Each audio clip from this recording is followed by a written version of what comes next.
श्री श्री ठाकुरंकर 138तम आविर्भाव दिवस धर्मशाला ब्लॉक चारकारे अवस्थित धर्मशाला सत्संग विहार भक्त मानक सहयोग तथा दीक्षा पत्र कार्यक्रम कर्मकर्ता युव मानसंकर आकुंठ भक्ति भावप्रवण सहयोग महाआडंबर श्री श्री ठाकुर अनुकूल चंद्रंकर 138तम आविर्भाव महोत्सव पालित हो जाइछे।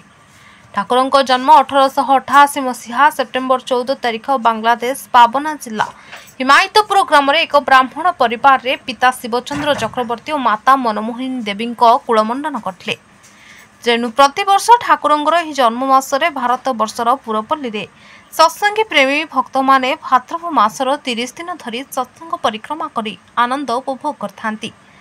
सेहिपरि धर्मशाला सत्संग विहार आनुकूल्य भाद्रव परिक्रमार उद्यापन दिवस रे आविर्भाव महोत्सव आनंद उल्लास रे पालित होइछि। प्रातः 7:05 रे शुभ आविर्भाव लग्न घोषणा सहित शंख हुलहुली वंदे पुरुषोत्तम ध्वनि रे मंदिर परिवेश प्रकंपित होइतला। अपराह्न 4 घटिकार माँ मानक द्वारा मातृ सम्मेलन आयोजन करा जाई ठाकुरंकर मुख निश्रुत पवित्र नारीर नीति ग्रंथ पाठ करा जाई श्रृंखलित समाज पाई नारीर भूमिका उपरे आलोचना रखिथिले। तेबे संध्या विनती प्रार्थना परे सुललित कंठशिल्पी द्वारा संगीतांजलि कार्यक्रम करा जाई श्री श्री ठाकुरंकर सत्संग आयोजन करा जायथिला।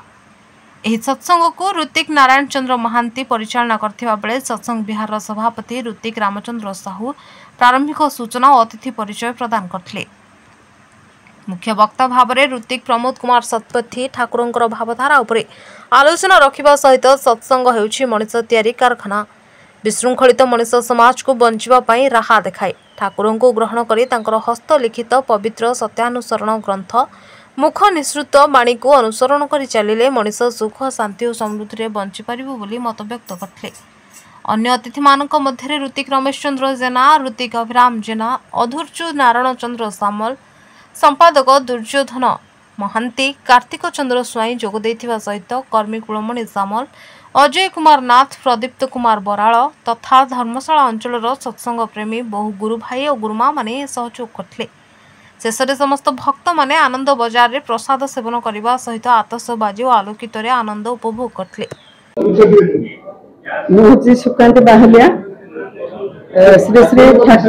श्री श्री ठाकुर अनुकूल चंद्रंकर दीक्षारे मु दीक्षित होइछि।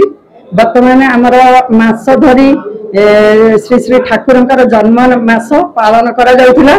आज होछि तार उद्यापन दिवस मासर प्रथम दिन पालन करा जाउथिला। भाद्रव आरंभ श्री श्री ठाकुरंकर जन्म मास उपलक्षे सत्संग प्रतिदिन सकाळे खरा बेले रातिरे सबुदिन सत्संग पालन करा जाउथिला। श्री श्री ठाकुरंकर आज जन्म मासर शेष दिवस से उपलक्षे आज हूँ तार उद्यापन दिवस से उपलक्षे आमर आज सत्संग थिला। श्री श्री ठाकुर ग्रहण करिकी आमे जीवन में बंचिबा बढ़िबाटा शिखिछु। आज जो दूषित समाज आज समाज जो भली कलुषित समाज आज मनीष ही मनीष अवस्था नांती श्री श्री ठाकुर जीवन में ग्रहण करिकी तांकर धारारे तांकर दीक्षार दीक्षित होई तांकर धारारे चली आमे जे मनीष होई आमे जे प्रकृत किभली मनीष आगक बढ़िब किभली बंचिब से धाराटा आमे शिखिबा को पाउछु। श्री श्री ठाकुर को आदर्श रूपे ग्रहण करिकी आमे आगक बढ़ुछु। आ श्री श्री ठाकुरंकर सहधर्मिणी जे श्री श्री बड़मा तांकर आदर्श रे आमे अनुप्राणित होई माँ जीवन में गोटे माँ केमिति गोटे भल माँ हबो दुईबा जन्म केमिति सार्थकता आनब से गोटे केमिति भल माँ हम केमिति भल बोहू हम केमिति गोटे भल स्त्री हम से सबुर बड़ माँ आम से सब शिखिचु। नीति आदर्श रूपे ग्रहण करी से सब को पाथर कर आम आग को बढ़िया शिखुचु। आई आम जीवन बंचा चाहूँ। ठाकुरंकर आदर्श श्री श्री बड़ मांकर आदर्श नहीं आम परिवार आम सजाड़ुचु। आमर असजड़ा परिवार आज आमर सजड़ा हो जाए। मो कथा मोर अनुभूति कहूँ मो स्वामी जे केते असजड़ा थे आज से ठाकुर को ग्रहण करी आज जे से केते सजड़ी हो जाती से केते भल मनुष्य हो जाती से मुझे फिल कर नहीं ठाकुर को लेकिन मथारे मु प्रत्येक माँ मानू से कहवाक चाहे ठाकुर को ग्रहण कर निजर परिवार सजाड़ू निजर परिवेश सजाड़ू निजर समाज को सजाड़ू देश दश पाई आम ही निजे दायी।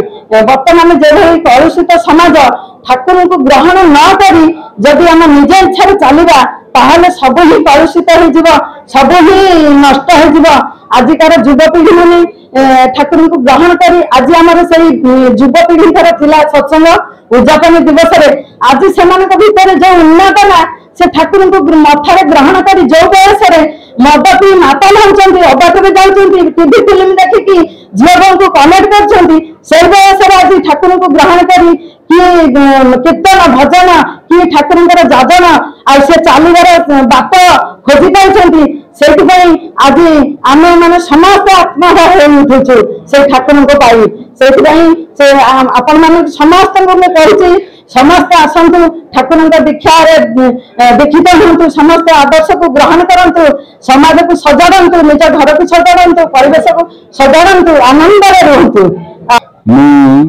रामचंद्र साहू धर्मशाला सत्संग केन्द्र दायित्व रे अछि एठी आज ठाकुर अजस्र दया करुणा परम पूज्यपाद आचार्य देव ऐसी प्रेरणारू समग्र भारतवर्ष परी एई जाजपुर जिलार धर्मशाला सत्संग केन्द्र मध्य ठाकुर अनुकूल चंद्रंकर 138तम जन्म आविर्भाव दिवस पालन होइछि एवं एई कार्यक्रम रे सकाळ ठारू अति प्रत्युषर उषा कीर्तन गतकालीर उषा कीर्तन तापरे 7:05 रे जन्मलग्न घोषणा तापरे अपराह्न रे मातृ सम्मिलनी एवं सत्संग समाहित होइतिला संध्या बेले आमर सम्माननीय प्रमोद कुमार सतपथी महोदय मुख्य वक्ता भाव रे जोग देई एई जंत्रणाक्लिष्ट दुनिया रे